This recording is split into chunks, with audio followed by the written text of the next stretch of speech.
ॐ मित्राय नमः। ॐ रवये नमः। ॐ सूर्याय नमः। ॐ भानवे नमः।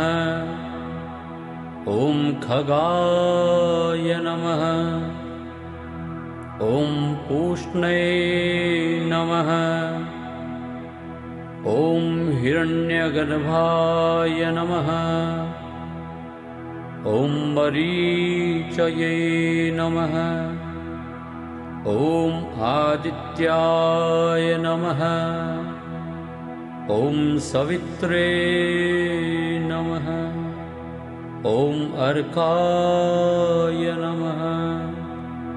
ॐ भास्कराय नमः।